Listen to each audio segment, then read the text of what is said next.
Thank you, Ian. Good evening, everyone. I've been at an event all day today at the Excel. Got 13 months old, but it's keeping me up at night, so forgive me if I fall asleep halfway through this. It's nothing to do with you, it's only me. I work at Ravensbourne University London, so if you haven't heard of us, we are a small creative specialist in North Greenwich, opposite the O2. We offer art foundation degrees and undergraduate and postgraduate degrees, mainly in the art and design areas, more on the design side than the art side, but slowly moving into technology and other areas as well that have a crossover with the creative arts. So we're going to spend about 20 minutes just sort of telling you a little bit about Ravensbourne, because we're a potential destination for a lot of the learners here at Candy, for both art foundation and undergraduate degrees. And I'll tell you a little bit about our foundation degrees, but I'm going to try and keep it as general as possible because I appreciate, the young people in here, which is two, and the students that might be watching this later, and students that are at Candy might be looking at other art foundations in different places like CSL, University of the Arts, and places like that. So very quickly, I wanted to tell you 10 things about Rave. The first one is that we're a specialist creative university. So what those words mean in actuality, by big specialist, it means that all of our degrees are tailored towards going into a specific profession. So digital film production and digital television production. So we don't do TV and film. So what we find is those students on those degrees end up jack of all trades and master of none. We train our students to either go into the TV or the film industry. Not to say they can't split between the two. We're training them in a specific way to function in a specific industry. And that's the same across all our courses. We do 6 design degrees rather than one single design degree, all with their own specialisms in product, UX, UI, graphics, motion graphics, and design and mythology and illustration. We refer to ourselves as a createch university. What we're finding is the lines between creativity and creative arts and technology is rapidly blurring more and more with the rise of social media, with smartphones and access to apps, the cloud, all of that rolled into one, means that that area of creativity in the arts and that area of technology, which used to be very, very separate, starting to blend together. So we offer degrees across all of that spectrum. We work really closely with industry. We have a number of industry partners in every course that will either communicate talks, provide guest lectures, provide projects for our students to do, and briefs or placements for our students to go into in the second year, particularly on the undergrad degrees. We are champions of creativity and collaboration. Those two words, creativity and collaboration, meaning we encourage students to explore, get things wrong, fail at times, as a means of improving, challenging themselves and becoming a better artist, designer, creative, whatever it is they are. And collaboration is arguably more important, and it's getting students to work with other students. So on film production, the average third-year project will have 50 students working on it. And that's across film, TV, film, TV, editing, photography, fashion students making the garments, music and sound students doing the soundtracks. So working together and collaborating with students outside of their course is a really, really big fundamental part of their learning experience at Ravensbourne. And so that's why we like that. And we have the same facilities as the ones you see in professional workplaces. So if you were going to go into the BBC, ITV, Channel 4, the desks that you would see in the galleries, the equipment that you'd be learning on, and the programs that we'd be using are exactly what you would find in the workspaces. So we don't use outdated programs, we don't use outdated facility. So when students go into the industry, they have to then relearn and move into technology. That's productive. Moving on to 6, we're small and specialist, 2,700 students roughly. And that means, hopefully, when students come to Ravensbourne, they're a face and not a number. Smaller class sizes, a bit more care and attention with their learning, and a little bit more of a community feel and vibe as well. We get over 90% of our graduates enrolled in 6 months from undergraduate, and for the creative arts, we think that's quite hard in terms of the sector. We are located in the new design district. I'll tell you a bit about that in a minute. We're introducing a placement for all undergraduate students. So previously, the fashion department had a 6-week placement for all their students. That's being rolled out across the whole portfolio for all undergrad students. And we future-proof our degrees to train you for the next 25 years. So those students going into creative areas aren't at risk of automation, aren't at risk of replacement by AI, robots, machines, or anything like that. I know it's getting a bit high robot, but it's true. Robots can recreate, they can't create. And that's where the arts comes from. If you've ever been to the O2 Arena, which is just on the left here, this is our campus. You will walk right past our big silver block of cheese. And like I said, it's located in the new design district. So this is a bird's eye view of the design district. You can see our building there. And this is the design district here. So it's a collection of 14 buildings that basically the Mayor of London's office and the London Chamber of Commerce decided that would be a good idea to try and run the financial sector in Canary Wharf and try and create a hub of creativity, lots of creative businesses all in one place. So Ravensbourne now has a second building there. There is an LGBT charity there. There's a sneaker design company there. Polestar, we're in there for a bit, which is an electric vehicle company. There's lots of companies moving into the area and creating a little bit of a hub of creativity. And that's no coincidence that they've chosen to put that district right next to a design university. There's a huge pipeline of graduates from Ravensbourne ready to go into those companies, ready to go into those industries. It only opened in September, so about a year ago. Those partnerships are coming along. We've already done a few events with a number of companies in that district, and there's lots more to come. There's a big event there happening, I think, at the end of this month. So if you're interested in the arts and what they do in the design district itself, really worth going down there. So it's going to change the way I think London views the arts and where we place our value in the hub of the arts, and hopefully this is going to be a cool place. So industry connections, hopefully you recognise some of these logos that are on here, and that's in a nutshell Ravensbourne. And now I'll move on to anything else that's not going to. In terms of going to university, so not just doing the foundation, but going on to undergrad, potentially postgrad, and further, there are kind of 4 main reasons to go to university. And take all this with a pinch of salt. It's my personal opinion, but it's built up over about 11 years of working in the higher education sector. Uni is the new normal. If you go on any job site, Reed, Indeed, Monster, any job site like that, you will find that over 60% of all job vacancies list a degree as desirable. Not necessarily required, but desirable.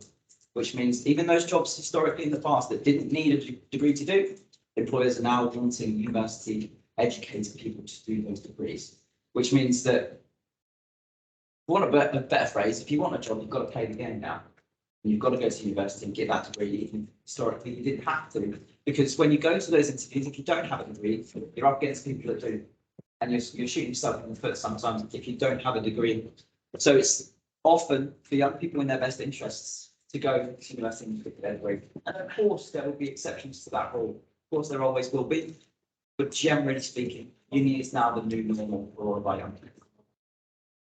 It's financially beneficial. There are a number of studies that have proven over the course of your lifetime you will earn far more with a university degree than without. Sometimes it is the only way.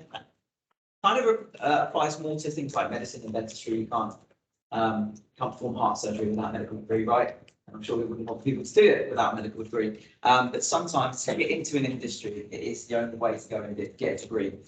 And when we channel that through the arts, that means that the old days of kind of going and getting a runner job at Channel 4 and working your way up, that route doesn't really exist anymore, because the runners now at Channel 4 have degrees.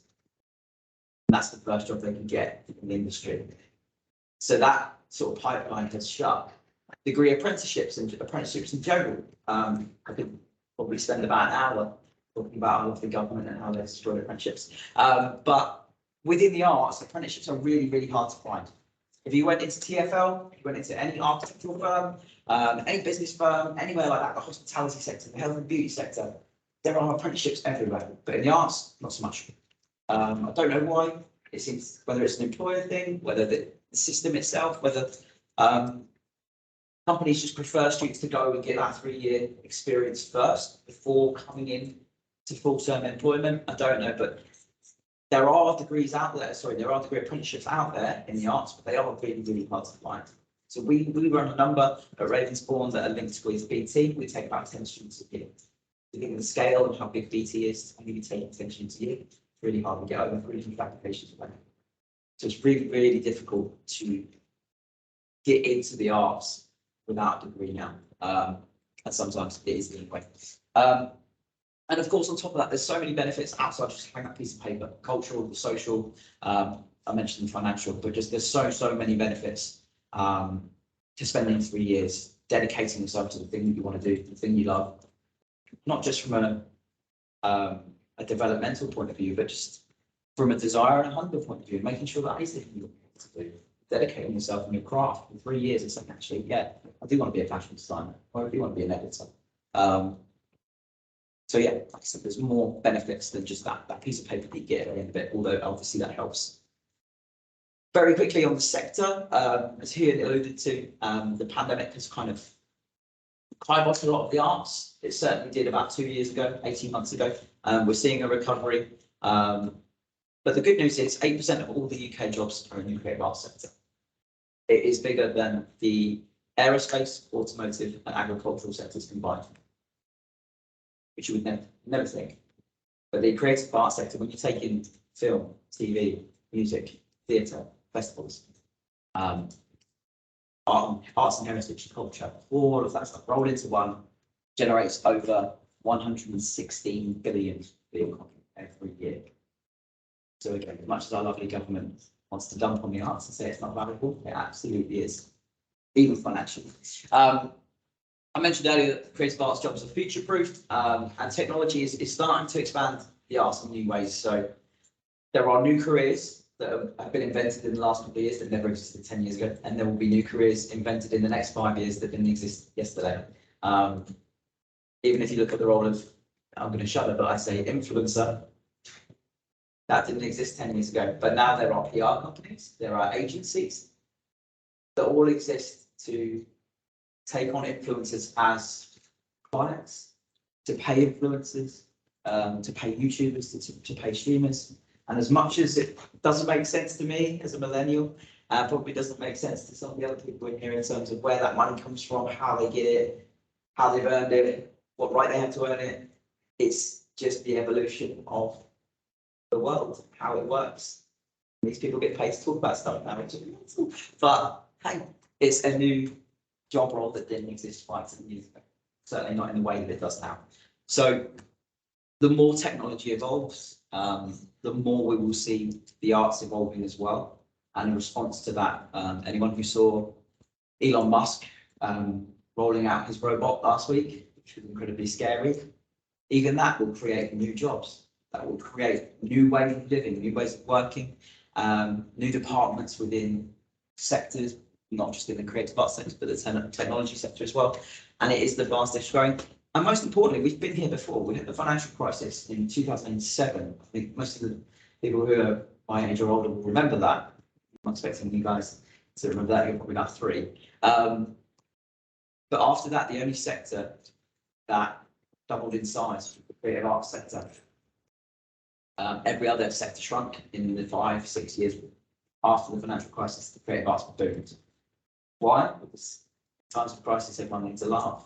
Everyone needs to listen to music. Everyone needs to go and see some art. So you can't put a price on the arts. Anyway, what you're here for actually is to find out about our foundation diploma. So we have 3.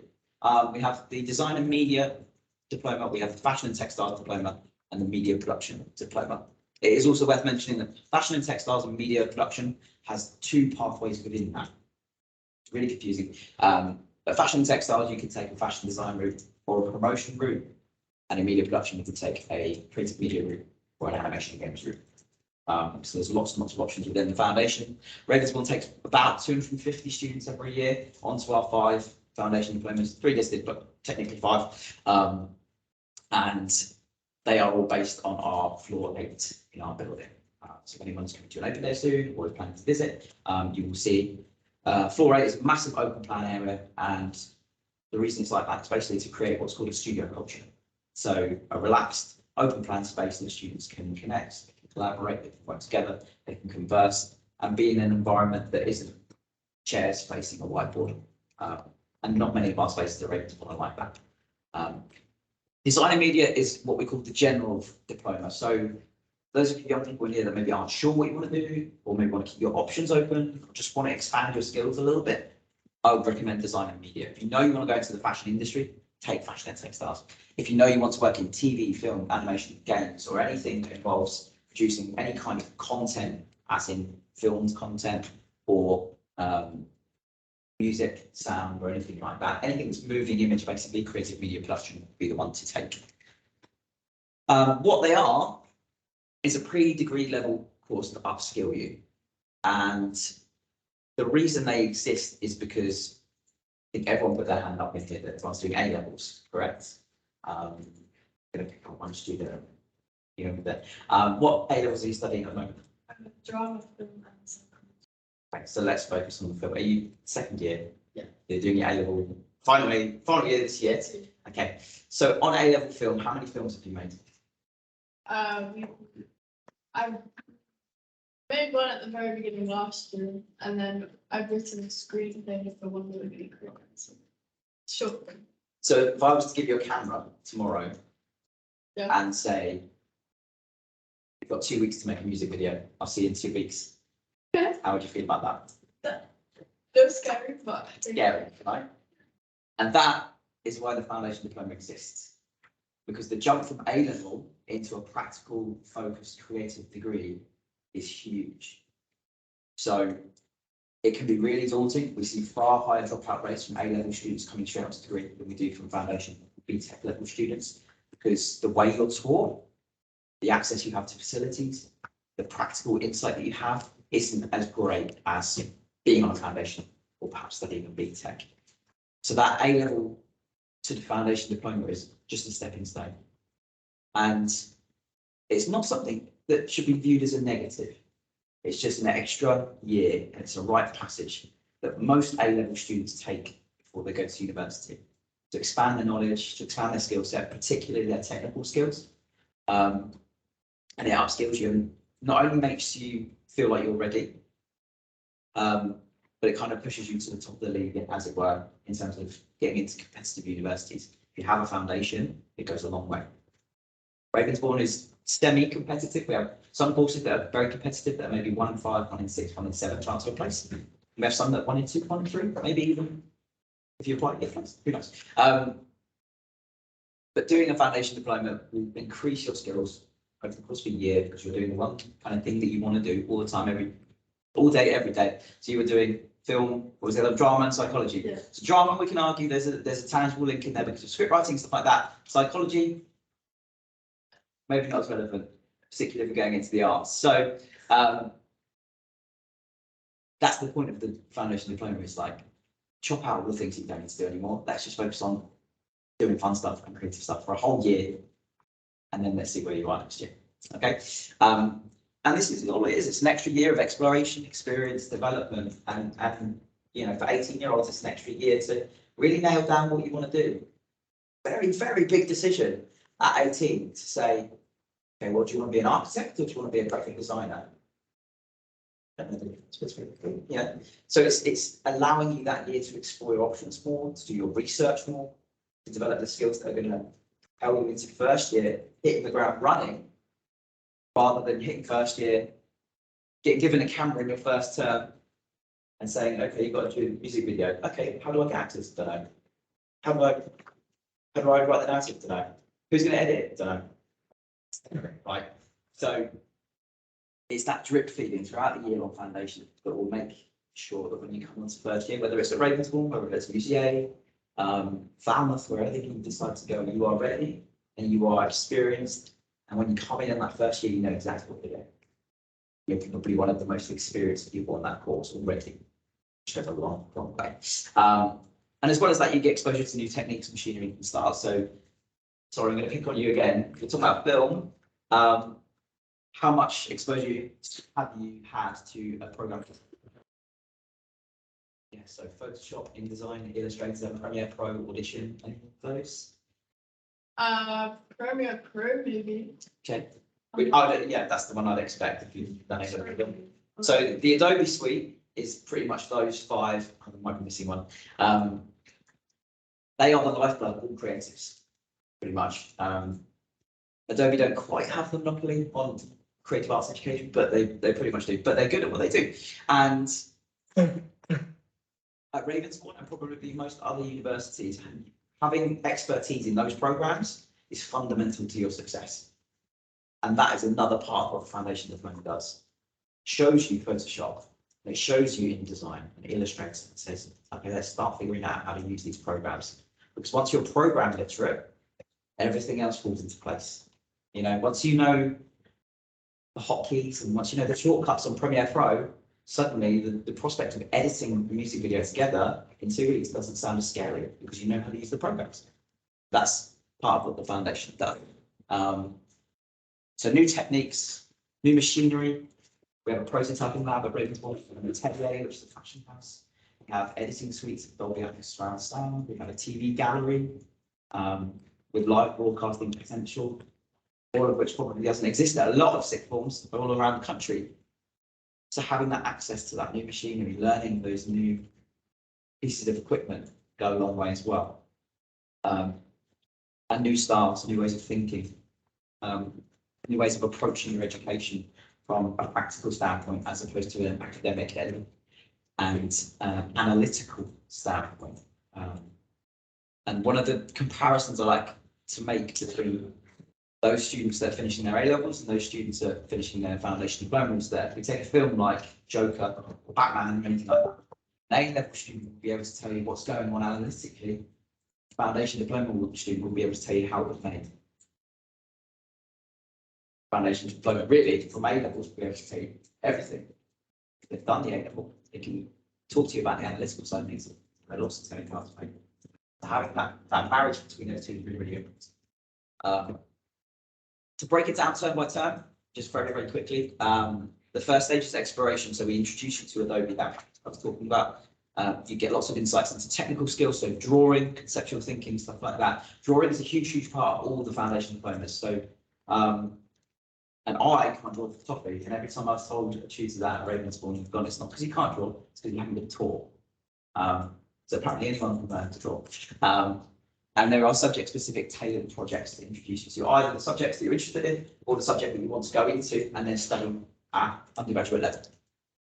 Stage 2 is your pathfinding, so expanding on your subject knowledge, looking at kind of larger scale content creation, so working on longer projects that are maybe 6 weeks instead of 4 weeks, ramping up the amount of time you're spending and the deadlines that you have. And then starting to encourage that independent study a little bit more from a practical point of view. And then we also help with UCAS support, portfolio building and interviews and stuff like that. Because even though we're a university, we still have a duty of care to help prepare you for you. Even if you're planning on life after Ravensbourne, that's not a problem. Our progression rate from foundation onto our undergraduate degrees is about 50%. We wouldn't expect any more, we wouldn't expect any less. Foundation to undergraduate is, particularly in London, is very much a merry-go-round. So all the students from Central St Martin's that are on foundation there, half of them will come to Ravensbourne. And half of our students will go to Central St Martin's. So people like to go to one place, get a bit of experience, and then go somewhere else. That's absolutely fine.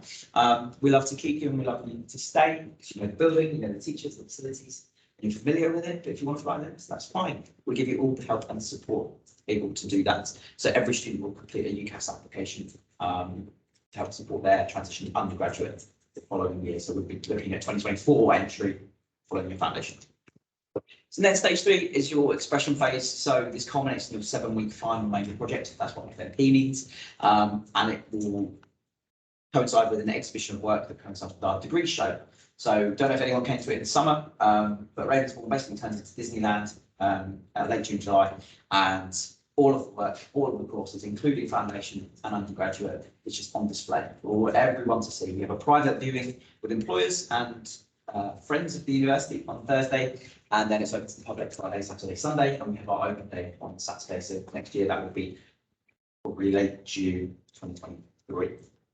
And that's a fantastic way of looking into the future. And if you're not sure, maybe what undergraduate degree you want to do, those are fantastic ways of figuring out and visualizing. Oh, okay, that's what someone on motion graphics does. And that's what a student on UX UI design does. They make apps. Cool. Now it makes sense. I can see it. So it's a really good visualization tool. And then more in stage 3 is preparation for university. So looking at applying for accommodation, setting up student services either at Ravensbourne or somewhere else if you have your own universities and you have other considerations that the university you're going to need to take into account and lots of stuff like that, and preparing you for life after foundation, basically. And there's probably some drinks at some point. Why foundation? Basically for all these reasons. It's an extra year of all of that. If you ever go to an open day at any of the creative universities and you speak to student ambassadors who are normally wearing brightly coloured t-shirts, if you ask them what their favourite year was, all of them will say foundation. They absolutely love it. It's a formative year.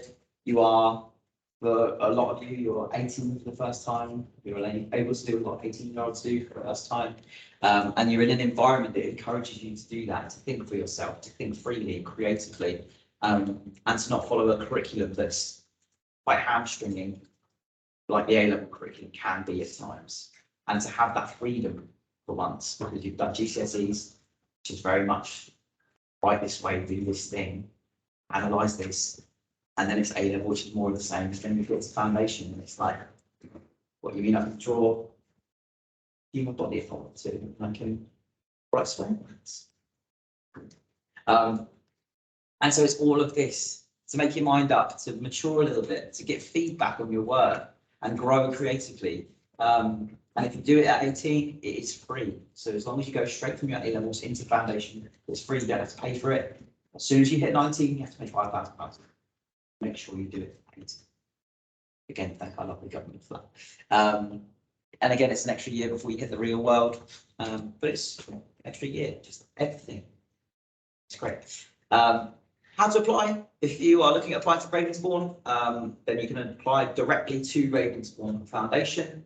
It doesn't take up one of your UCAS choices, which means if you're doing a UCAS application as well, and you think you might be ready for undergraduate, you can either use one of your choices to apply for Ravensbourne undergraduate degrees, or everywhere else that you're looking at going. But all foundation, UAL may be the exception to this. We do it this way, but I think UAL dictate that you have to go for one or the other. So you either apply for undergraduate or foundation. It's like that. We will allow you to do both. You can apply for undergraduate if you like, and then submit a foundation application as well directly to us, and kind of hedge your bets, I guess, and decide this time next year, it's not next year, but probably May 2023, when you know a little bit more about what you want to do, then you can decide where you want to go, what you want to study, and what level you want to go in. You'll be invited to an interview and asked to submit some work. It's not as scary as it sounds. It's a conversation. It's a chance to have a chat about things, and for us to have a little look at your work. Not vet it in that way, but just make sure that we can help you. And you're not overqualified for it and ready to go on to undergraduate, which happens sometimes. But just make sure that you're on the right foundation diploma. And even if you're not, there's a 6-week window at the beginning of the term. So all of our foundation students follow the same pathway for the first 6 weeks, and it's what we call diagnostic. After that 6-week period, we just make sure that all those students are on the right foundation. And what tends to happen is all those ones on design and media shrink down a little bit as some of them go into fashion and textiles, and some are going into creative media production because that's more suited to where they want to go and what they want to do. There are portfolio tips. I will make sure this comes to you here as a PDF, and I can actually share that with any parents that want to. And I won't go into too much detail on portfolio unless people want me to at the end, because I'm aware we're sort of rushing over in terms of time, and I'm sure people are very hungry. You can scan that QR code and it will take you to, hopefully, a website that has lots of creative projects, and we were born out of the pandemic when students couldn't access their portfolios. They couldn't go into school or college and get all their work. So we created lots of projects that students could do at home and submit as a demonstration of their work for their undergraduate courses, but it works for foundation as well. And I'm doing it on Saturday, 15th of October, which is next Saturday. And find out about our creative ecosystem. That's it.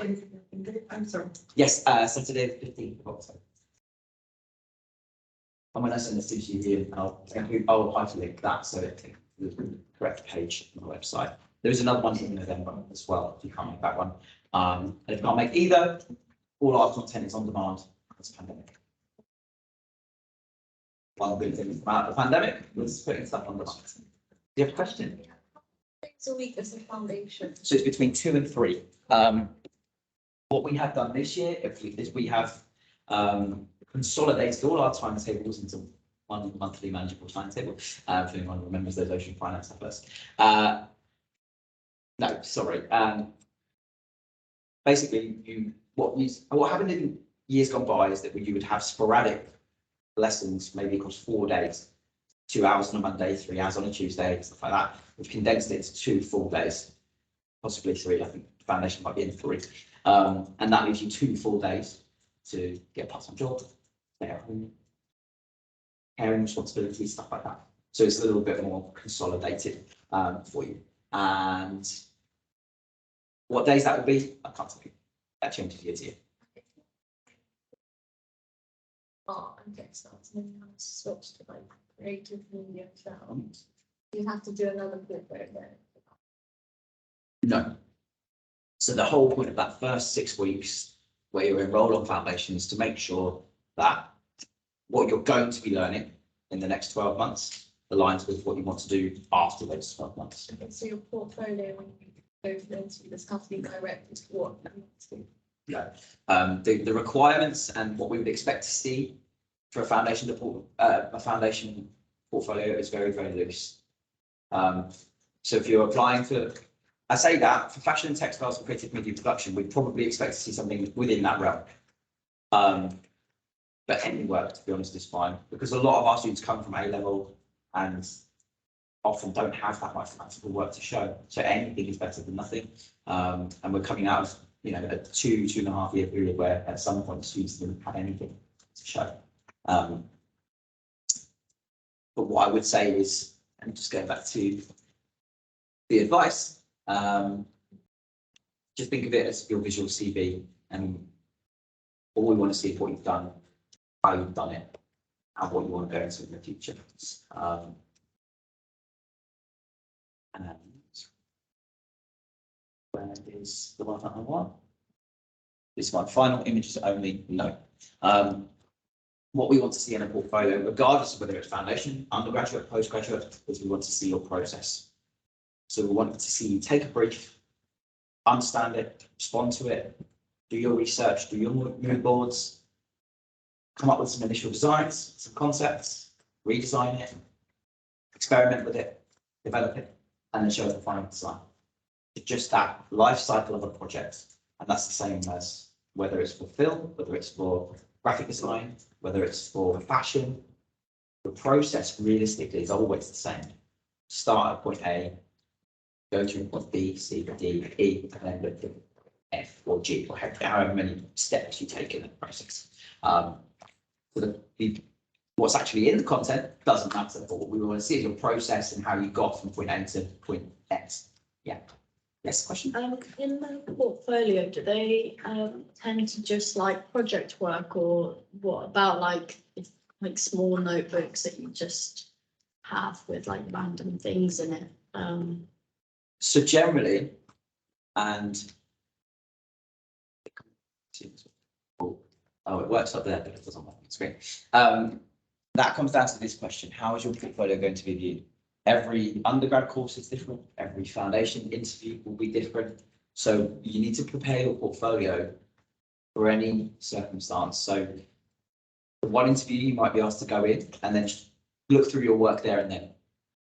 And some institutions might want you to send it in advance.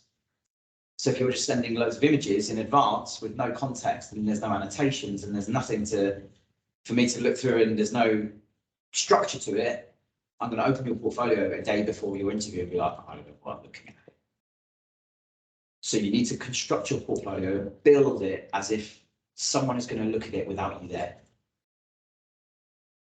And then it makes sense. The way you do that is laying it out really nicely. So go from project to project and maybe put some blank pages in between your projects. And then when you think it's done, show it to someone who knows nothing about what you're doing. Show it to a sibling, show it to your mum or dad, or an auntie or an uncle, or a teacher that's from the science department, and say, does this make sense? If they say yes, cool, ready. So what you want is someone with no knowledge looking at your portfolio to make sure that logically it tells a story, it makes sense, and they can understand what you're trying to say throughout that. So it should tell a story. As cheesy as that sounds. Yes. Do you give the brief? Or, I mean, of course, I'm a science background person, so portfolios mean nothing to me, I'm afraid. So that is something that I take on board is necessary for the creative arts and for uni applications. So for something like my daughter who's doing psychology, drama, film, she won't have done any artwork since her GCSE. So this is kind of like a separate project that she needs to do to apply. And does the brief come from her own interests basically, and it's led Can that do. way? Yeah. Or is it something you come up with? So there's two things to that. The first is that that's why we created these, Okay, to allow people to give themselves, not give themselves a brief, but for someone to give them a brief and a direction. Because for a lot of creatives, when you give them too much freedom and you say, go make something, Yeah. brain shuts down. And they're like, I don't know what, I need some sort of direction. So these exist to give you a jumping off point. So on that page, there is, for example, a documentary film workshop. And the brief that you get is document your life for a week.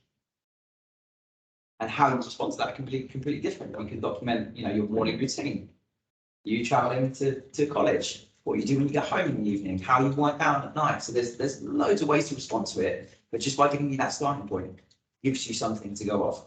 And the amazing thing is we have all these wonderful devices in our pockets now, where you can get editing software, you can get drawing software, you can get anything you need. And for a foundation portfolio, perfectly possible to do everything on it. We're not expecting the world at foundation. I mean, that's what the foundation is for. So, in answer to your question, that's what exists to give you a brief. And then I can't remember the other. Sorry, there was another. It will come back. Oh, it will come. when does it need to be submitted? So, the deadline for foundation applications is probably the end of February. Yes. Take that with a pinch of salt, 'cause for the last 2 years, we've extended it by a month. For kind of external reasons like pandemics. But end of February, I would aim for, and you won't have to come to an interview probably until a month, at least a month after that. And your interview will probably be. Oh.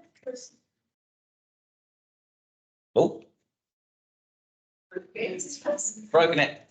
There we go. Your interview will probably be online.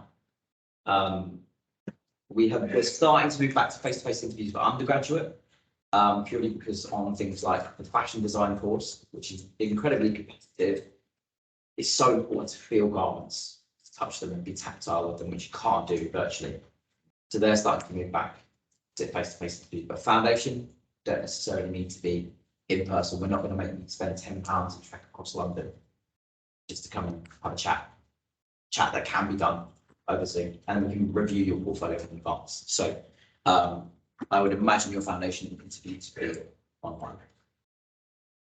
Yes. How, probably maybe a question for the wider team, but how does the UAL foundation differ to the Ravensbourne? Because you're very specific, you seem to be more specific, okay, because if you do like to say fine art and you want to go down that route, Yeah.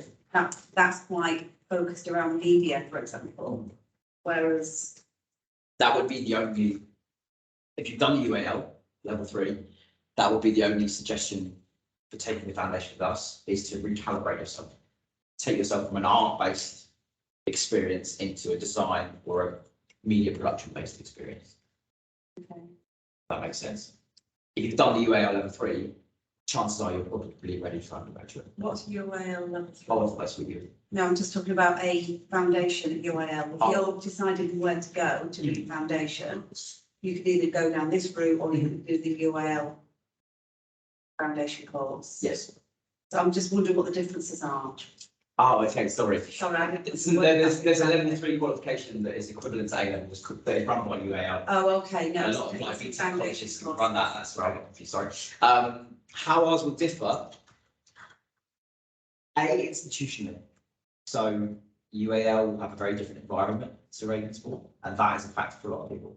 So, for example, Ravensbourne is incredibly open plan, and that lends itself to team working in groups, working collaboratively. But for a neurodiverse student, for example, who maybe works better on their own, doesn't like large groups of people, Ravensbourne is probably the worst place for them to go for some of our courses. So it's very much down to the individual student in terms of environment, which one fits them better. And then without knowing the UAL kind of specs as well as mine, I would imagine UAL probably falls more on the conceptual fine art side of things. Classic one. Yeah. Particularly essential subconcepts. Then that would prepare students better for illustration degrees, for fine art degrees. Whereas our foundations are certainly more digital in the first instance. So digital literacy is something that's incredibly important, not just on our foundation, but on all our undergraduate degrees. Every student needs a laptop. It's how, and that was pre-pandemic. Every students needed a laptop to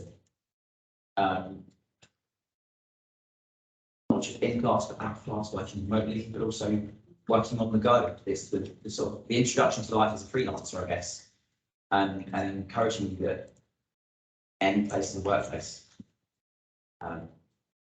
Cool before we work all those pop-up spaces. Yes. Trying to get education of the foundation, does that work for uni education? Yes. So the qualification you get is a foundation diploma, which is kind of like level 3.5. So it's not university level.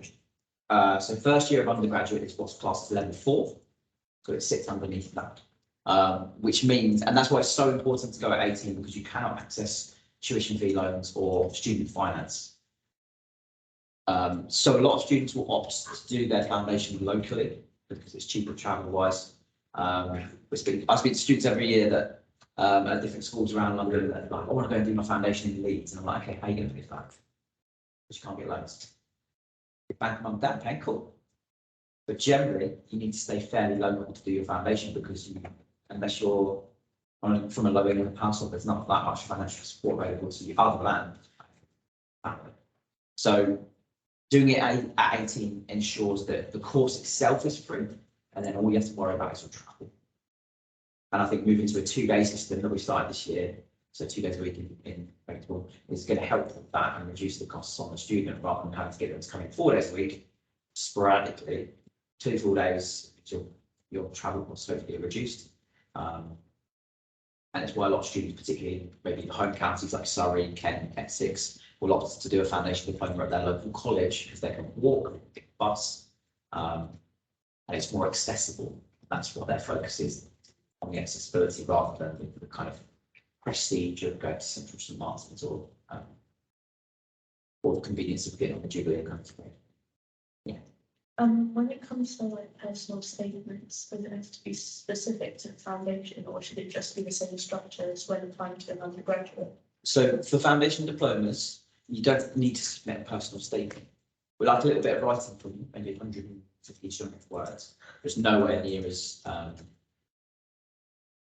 a requirement as a personal statement is for an undergraduate degree. Is that generally or just for Ravensbourne? I would imagine generally.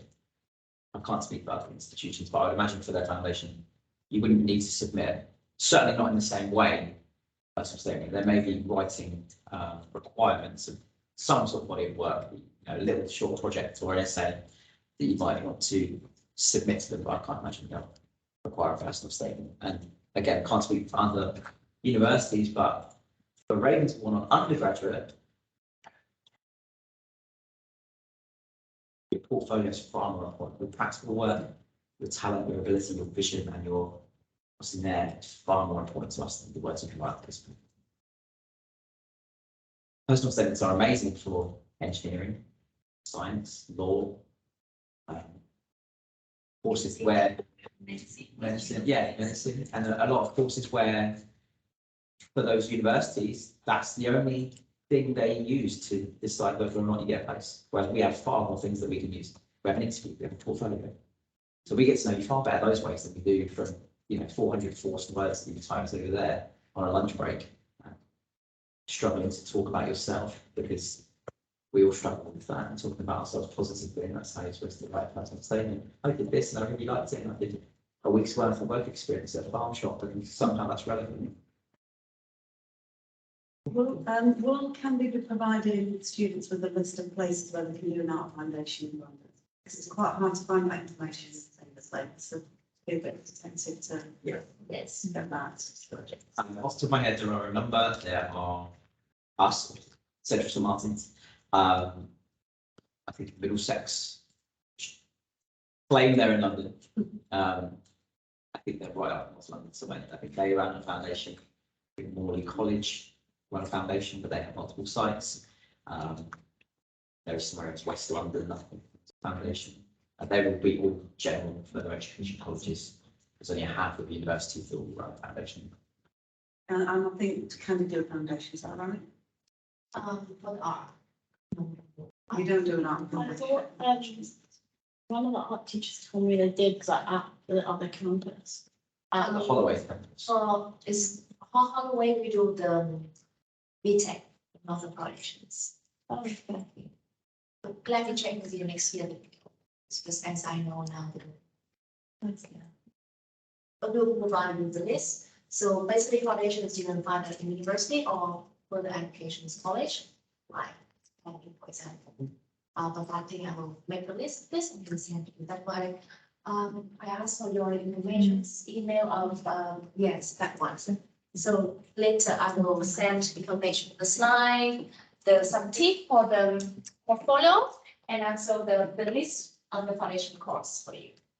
Just a word of caution if you're Googling foundation diplomas, because they're slightly different from international foundations. Yes. An international foundation is almost a year zero for an undergraduate degree for international students, where they come and they have an introduction to that subject, but they do their English language alongside it. So the art foundation or foundation diplomas at a creative university are very different to that. And although they may have international students on them, there's no English language or maths component as part of that. It is purely have fun for free. Is foundation really just for the creative arts?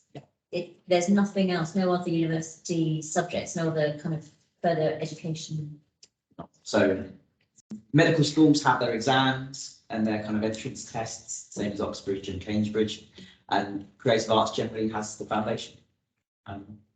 Yeah, just You are interested in others industry. I mean, basically, in terms of all of the industry, they will have the foundations course for some students not study A level suitable to get into that subject, into that degree. But mainly that they will give for the student for not student A level not suitable or student comes from disadvantaged background. Because I've understood a little bit that sometimes there's a foundation year for a university degree, and that's not funded, is it? That's not part of the same. no, so they are. So there's where it's really muddy because everyone uses the word foundation in different ways. So an art foundation or a foundation diploma in a creative arts context is that opportunity for A-level students to recalibrate their skills and to learn technically and creatively and practically as opposed to how they've learned academically. Then you have international foundations where students can do English language alongside it. And then you have foundation years, which are often called year zeros, which are introductory degrees for students who maybe don't get the grades to get onto something like engineering or architecture or get into an animation. And those year zero degrees often are written in a way that allows them to access student finance and funding. This is my view. When applying to foundation courses, how many would you say for the item? Like from different courses? So Is there like a minimum or? I would say what you want to do is spend the rest of this term probably doing your research, looking at where you might go, and shortlisting all the places that you could go for foundation, maybe getting 4 or 5 together, the same way you do a UCAS application. Settle on 4 or 5, write a list of pros and cons, think feasibly about travel, most importantly. That I think that's the make or break with a lot of foundations, because there are some great ones out in Surrey and Kent next to it. If you can't get to them, scratch through it. It's not worth it. So stick it out of your headspace and then start doing a bit more research. Then maybe go to a couple of open days, get a feel for the place. I'm a big believer in following your gut. And I'm convinced that a student will decide whether or not they want to study somewhere within 10 seconds of being on campus.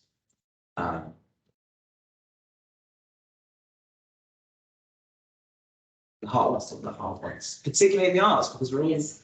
hopeless romantics and caught up with our own feelings. So that choice of where to study for the creative arts students, I'm generalising a little bit, but it means a little bit more. You know, I sound like a political fan I am as well, because it means more. Yes.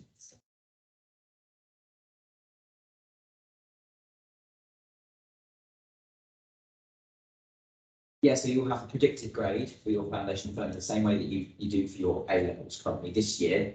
But do your A levels then not count? No, they do. It's extra credit, I guess. Right. It's even more impressive. You've got A stars in your A levels. Go ahead. Fandabidosi. And you've got a foundation diploma on top of that. I guess, okay, so that's interesting because we were kind of probably rightly or wrongly viewing the Out Foundation to not worry too much about grades or this is about exploring and having a gap year, but with, you know, exploring the arts. So therefore, really work really hard, get your A-level results. Foundation's a bit of a breather. It's not about being tested at the end of it, but then I think what I'm hearing is you probably do have to put a lot more, that grade does matter, therefore, on the diploma or not, to get into the university. So you want to go on to define. I think this is the scenario. There's always a little Yeah. bit, sorry to interrupt you, there's Yeah. always context applied to it. So, for example, if you want to go onto our fashion design course, which is probably 1 in 7 chance, getting a higher grade in your foundation diploma is definitely going to help you with that. Yeah. I would say I'd say 95% of our students on our diploma will get a place. It's very unlikely that we wouldn't offer a place on our undergraduate degrees to a foundation student if they want to, because we've had them for a year. They're good students. They want to stay. There's a marriage made there that, well, we break that up because it makes sense. And your A levels still do matter. You know, if you're applying to Central St Martin's, for example, and you want to go onto their pottery course, and they take 7 students a year, the fact that you've got A stars on your A levels as well as your diploma is going to carry a little bit more weight than someone that's got B's and C's in their A levels and a diploma. So your grades are still important, no matter what. Your GCSEs are still important. We need English and maths on all of our courses. It's only probably after you've done all this in university life, you can forget about your A levels and GCSEs. You can burn your certificates, but until that point, you're there and really important. And there's still an element of rigor to the foundation diploma. It's not a case of like, you know, draw some Floating around and time. write a diary, draw some, you know, funny squiggles on some, you know, put a mustache on the Mona Lisa, and there you go. Here's your diploma. I would say academically, it's certainly not as rigorous, but technically and practically, it's incredibly challenging for someone who's maybe not picked up a paintbrush before, or maybe not explored themselves creatively in that way, and being given ideas and tasks and things that they've never thought how to do that before. And so encourage you to expand your mind. There was one of the tutors gave me a really good analogy that when you're given a brief, someone who doesn't think creatively, let's say you're given a brief to break into a house, someone who's not creative will only think you can go through the windows or you can open the door. Whereas someone who's been taught to think creatively will think the burrow underneath through the foundations, I could take the roof off. You know, I could get the other person to come out of the house that I'm trying to speak to. So there are loads of different solutions and ways of approaching things that a foundation diploma instills in someone that has followed a fairly rigorous A level and GCSE curriculum for the last 7 years of their life. And it sounds like I'm dumping on A levels and GCSE, and I'm not. It's just a completely different style of learning that takes an adjustment to, and that's why, because we do it for 3 years undergraduate, having that extra year to realign yourself and recalibrate. Dip your toe in what we're going to be teaching you for 3 years is really helpful and helps you thrive.